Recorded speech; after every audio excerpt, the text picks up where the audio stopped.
مصطفیٰ آل مصطفیٰ، صلی علی مصطفیٰ آل مصطفیٰ، صلی علی مصطفیٰ آل مصطفیٰ، صلی علی مصطفیٰ آل مصطفیٰ۔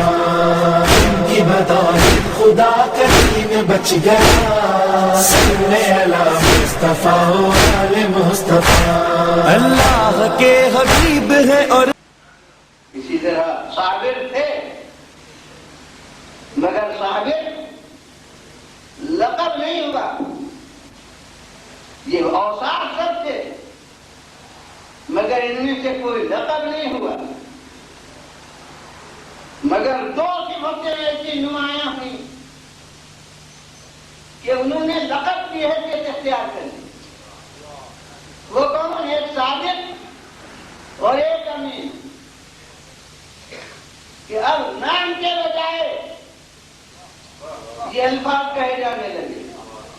آتے ہوئے نظر آ چکا صادق آ رہا ہے، کبھی کہا امین آ رہا ہے، تو یہ صادق اور امین یہ دو صفتیں کیوں اتنی نمودار ہوئی کہ بجائے نام کے یہ بولی جانے لگی اور لقب کی حیثیت اختیار کر لی۔ میں تو جہاں تک غور کرتا ہوں یہ سمجھ میں آتا ہے کہ ان دو صفتوں کا دعوے کی صحت میں دخل ہے۔ جو صادق ہوگا وہ جھوٹا دعویٰ کیوں کرنے لگا، اور جو امین ہوگا وہ پیغام کے پہنچانے میں قطر کیوں کرنے لگا۔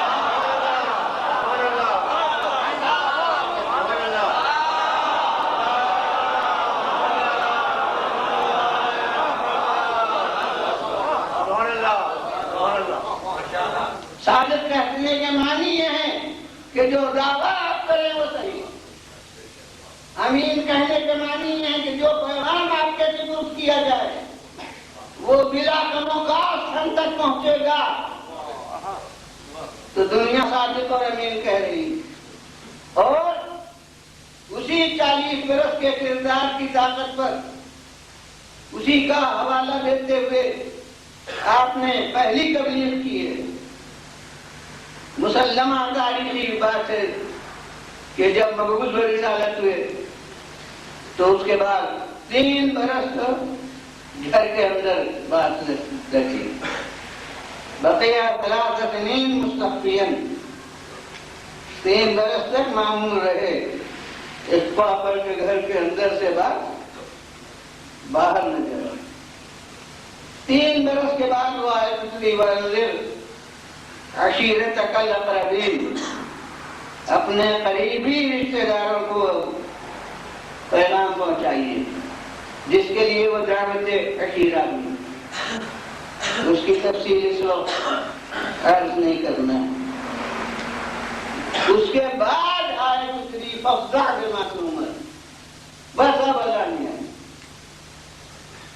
برملا اعلان کیجیے، جو کچھ آپ معمول ہے جس پر اس کو علانیہ ظاہر کیجیے۔ یہ اس درمیانی منزل کے بعد یہ آیت اتری۔ میں کہتا ہوں اس سے بہت بڑی تاریخی بحث کا فیصلہ ہو جاتا ہے، اور متفق علیہ یہ رفتار ہے دعوت اسلامی کی کہ گھر سے بات آگے وہی 3 برس کے بعد گھرانے تک پہنچی، اور گھرانے سے پھر کچھ عرصے کے بعد دنیا تک پہنچی۔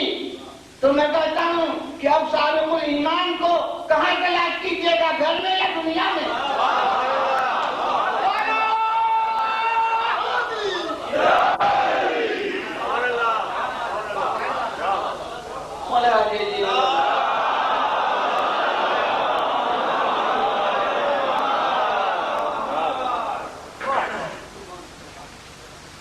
تو یہ ہے رفتار دعوت رسالت کی۔ اب جب وہ تیسری منزل آئی ہے نہیں،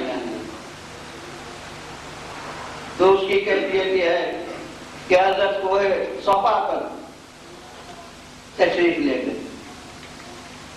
جب تک آدمی حج کو نہ جائے اور یہ واقعات تاریخ میں دیکھے تو پوری نوعیت سمجھ میں نہیں آتی۔ اب جناب ہم سنتے رہے کوہ صفا اور کوہ مروہ، تو اب کوہ کے معنی پہاڑ، اب پہاڑ سن کے ہمیشہ ہمارا ذہن اپنے یہاں کے پہاڑوں کی طرف چلا گیا. تو اب وہ پہاڑ تو آپ کو معلوم ہے کیا ہوتے. تو آپ سوچے کہ جب پہاڑ پر چلے گئے تو آدمی کہاں رہے؟ پہاڑ پر جا کے آدمی کوئی صدا بلند کر دے تو کون سنے گا؟ اور اس کے بعد پہاڑ ہوگا تو وہ آبادی سے باہر ہوگا، کہیں جنگل میں ہوگا، شہر سے باہر ہوگا. لیکن جب حج کے فریضے سے کے لیے گئے اور دیکھا تو معلوم یہ ہوا کہ بس وہ خانہ کعبہ ہے اور بس اتنا. یہ تو اتنا وسیع نہیں ہے، لیکن کراچی کے امام باڑے جیسے ہوتے ہیں یا مسجدیں بہت بڑی بڑی جیسی ہوتی ہیں، تو ایک مسجد کی وسعت جتنی ہوتی ہے اتنی دور پر صفا ہے دانی طرف، اور اتنی ہی دور پر تقریباً مروہ ہے دوسری طرف. اور بلندی اس کی کیا ہے کہ جس سال میں گیا ہوں تو اسی سال ڈائنامیٹ لگا کے پہاڑی کو اگایا جا رہا تھا اور زینوں کی شکل بنائی گئی تھی، اور اب وہ زینے سنا نہیں رہے، ڈھال ہو گئی. تو میں جب گیا ہوں تو میں شاید آخری پر تھا، کیونکہ ہم پہلے جہاز سے گئے تھے، بحری جہاز سے، تو 1.5 مہینہ پہلے مکہ معظمہ پہنچ گئے تھے. تو اس وقت وہ اگایا جا رہا تھا، تو ہم اس پر اس پہاڑ کی صورت میں بھی چڑھے جب وہ پہاڑ تھا. اور پھر مدینہ منورہ گئے اور وہاں سے واپس ہوئے تو زینے ہمیں زینے نظر آئے، تو زینوں پر بھی چڑھے. تو وہ ڈائنامیٹ لگا کے وہ صفا اڑا دیا گیا اور زینے بنا دیے گئے. وہاں کسی نے آواز بلند نہیں کی کہ یہ بدعت ہے.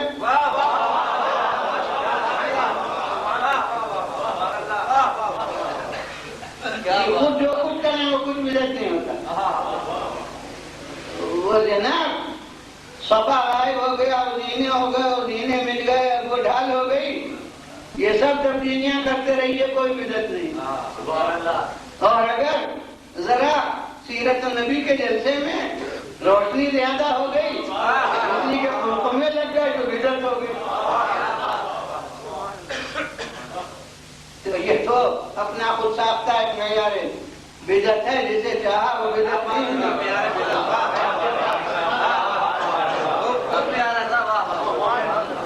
جسے چاہا وہ بدعت ہو گئی. وہ ایک زمانے میں صفا اور مروہ پہاڑیوں کے درمیان صحیح ہوتی تھی، اس کے بعد جناب چھت بن گئی. اب چھت کے نیچے گردش ہونے لگی، وہ بدعت نہ رہی. یہ نہ تھا کہ اصل سنت تو زیر آسمان تھا، یہ چھت کے نیچے اب صحیح ہونے لگی تو یہ کب سنت میں داخل رہا. مگر نہیں، وہاں جو کچھ ہو وہ سب سنت ہے. وہ سنت روز بنتی رہتی ہے اور بدعت 1400 برس کے بعد جو ہو وہ بدعت. تو وہ تو معیار سنت و بدعت کا دل ہوتا ہے. تو غرض یہ کہ وہ ہے نا اب اتنا اونچا ہوتا کہ وہ جب ڈائنامیٹ سے اڑا دیا گیا اور زینے بن گئے تو 7 زینوں میں کوہ صفا کی چوٹی آ گئی اور 7 زینوں میں کوہ مروہ کی چوٹی آ گئی. اور ہمارے یہاں کے بڑے ممبر جو ہوتے ہیں وہ بھی اکثر 7 زینوں کے ہوتے ہیں. تو میں کہتا ہوں یہ رسول جو کوہ صفا پر تشریف لے گئے، یہ کوہ صفا پر جانا نہ تھا، یہ تبلیغ اول کے لیے ایک ممبر کی تلاش تھی. جہاں صفا موجود تھا وہاں کوہ صفا کو ممبر بنا لیا، جہاں صفا نہیں تھا وہاں بالا نہیں اتر کر.